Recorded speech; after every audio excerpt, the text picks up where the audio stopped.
You have come to the place where something you've been wanting for a while, even though it is not yet manifest, is not only tolerable, but, well, let's just start there. It's tolerable. You're able to put up with unfulfilled desires. It's all right for now to have an idea of something and not have it manifested. That's all right with you? We understand, but you've really got to get so you say yes to that before things will start coming easily, because it is that very discomfort that you feel over things not yet manifesting that causes a longer and longer and longer delay in them manifesting. Because when you want something and you notice it hasn't happened yet, and you keep noticing that it hasn't happened yet, and you keep feeling the way you feel when you notice it hasn't happened yet, that feeling is your indicator that you're offering a vibration because it hasn't happened yet that matches it not having happened yet. And as long as the vibration that you're offering is about it not having happened yet, then it can't happen. So, do you sort of get it that you must, as a deliberate creator, decide that you are not going to offer your vibration in response to what is. Because if you are offering your vibration in response to what is will remain as it is. You have to find a way of molding the energy into something that matches what you want. Most of you, even those of you who are beginning to understand about emotion, understanding that it is your guidance system, even those of you who are beginning to understand that it is a vibrational universe in which you are focused and that you are vibrational beings, still, most of you offer your vibration in response rather than in deliberate offering. Something happens, you respond vibrationally. We want you to understand that deliberate creating is about offering a vibration by purposeful intent. I'm offering this vibration because this vibration matches my desire, and if I offer this vibration which matches my desire, then my desire must manifest. 99.999999. Most of every creation is complete before you see any physical evidence. It is complete in the vibrational sense. So, if you are offering your vibration in response to what you're observing, and what you're observing is that what you want has not yet come, now you continue to offer a vibration about it not yet having come, which means you're holding yourself in that uncomfortable place, that gap, that lag between identifying that you want it and receiving it. So when we say to you, have you come to the place where those unfulfilled desires still feel all right? You feel eager, you feel hopeful, you feel anticipation. You're looking forward to it unfolding, but you're not disappointed that it has not yet unfolded. Now you're getting close to the vibrational proximity that's going to let it flow.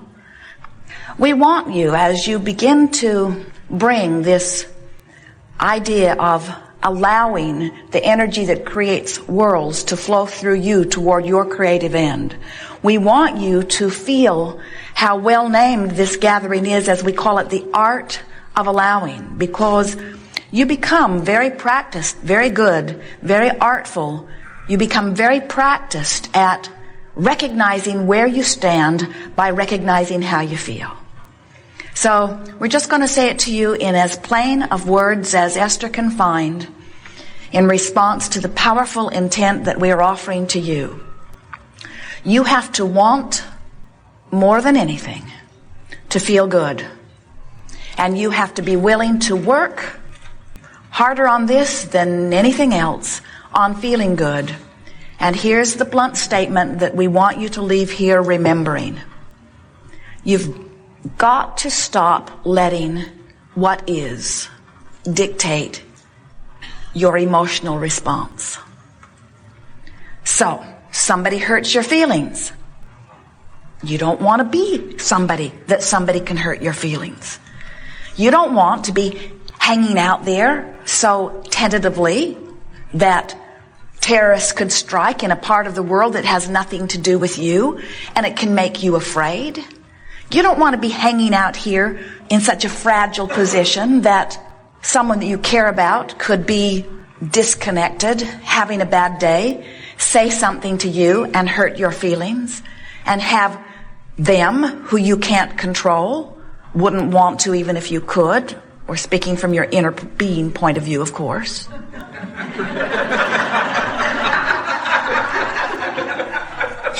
Well, we can see why you would want to control other people's behavior if you're someone who hasn't learned the art of allowing.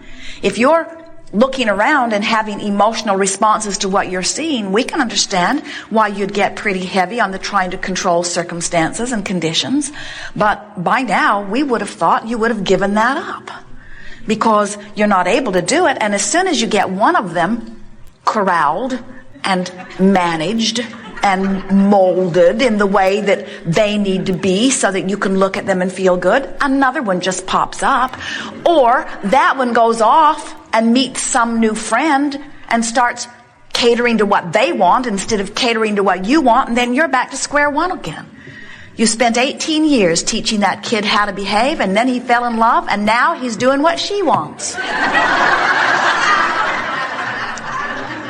So if the way you feel is dependent upon controlling even one condition, you're in big trouble because you can't manage to control those conditions, but you can manage with all of the possible things that you have that you could focus upon and think about and remember and ponder and muse and observe and imagine.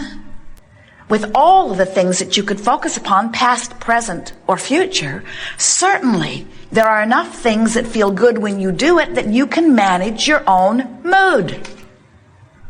And the art of allowing is nothing more than managing your mood. It's saying, I want to feel good, and when I do feel good, I'm in alignment with good things. Now, conceptually, that's really easy to understand, isn't it? But you've trained yourself to respond to so many things other than that, even though you were born with a guidance system, even though you were born with this incredible ability to assess in every moment your vibrational point of attraction.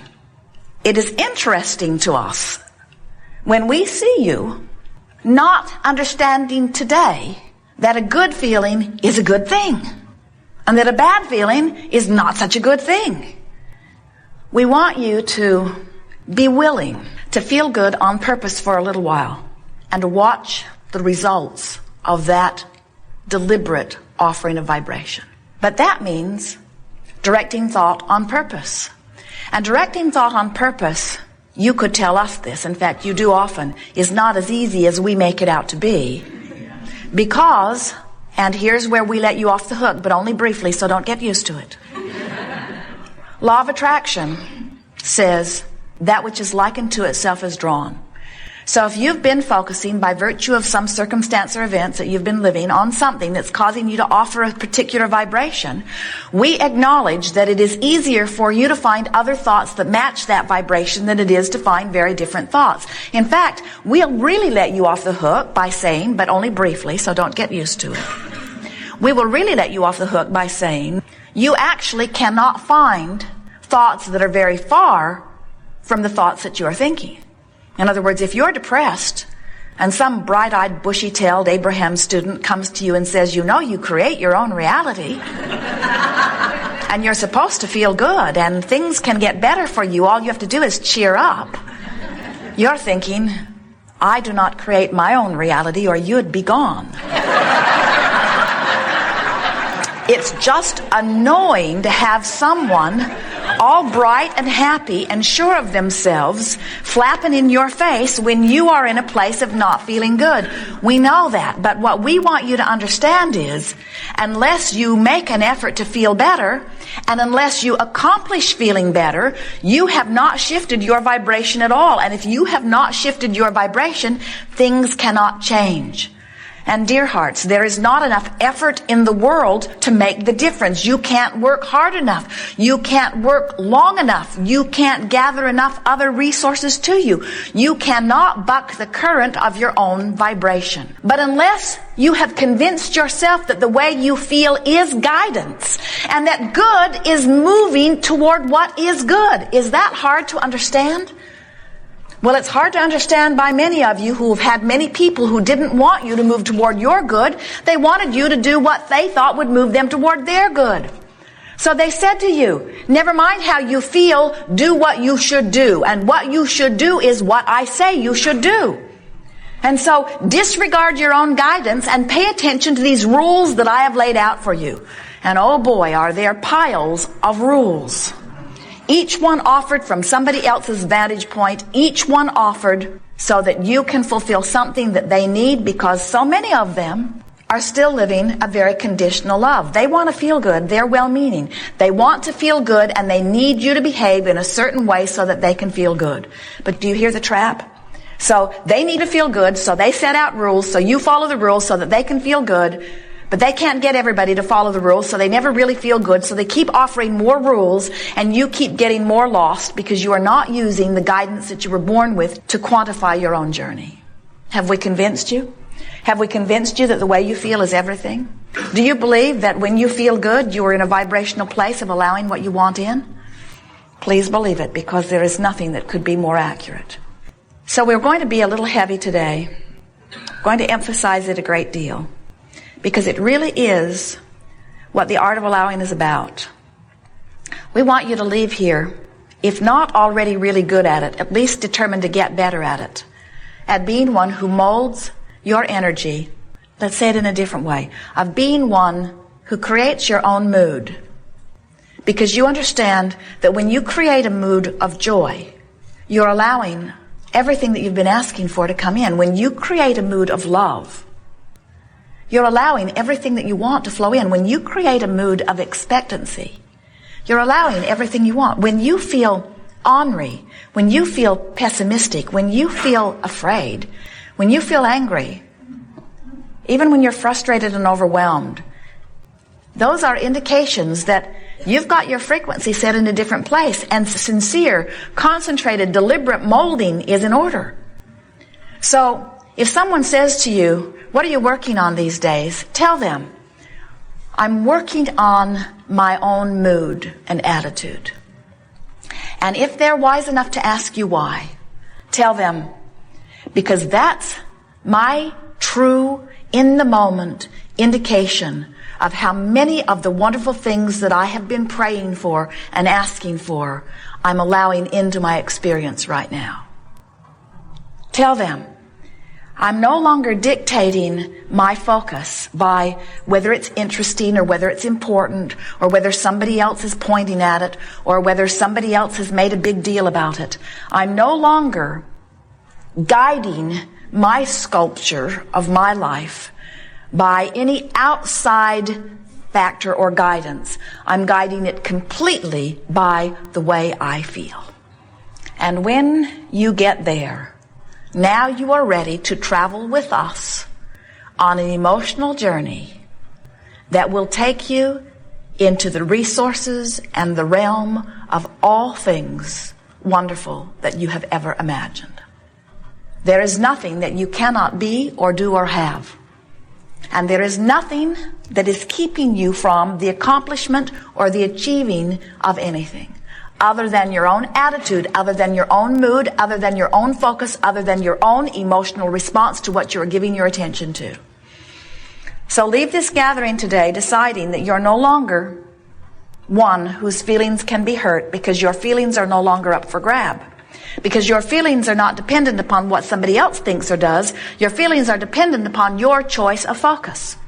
And since that person that may hurt your feelings also could not hurt your feelings, you've got choices in your imagination. And since that person that may have just hurt your feelings has also done things that thrilled you, you have choices in your memory. And because that person who's trying to hurt your feelings right now is not the only person in your awareness right now, you've got choices right now. You have choices. The emotional journey says, And this is where we're letting you off the hook again. The emotional journey says the choices that you have are not from despair all the way to bliss. You don't have that choice, not right now.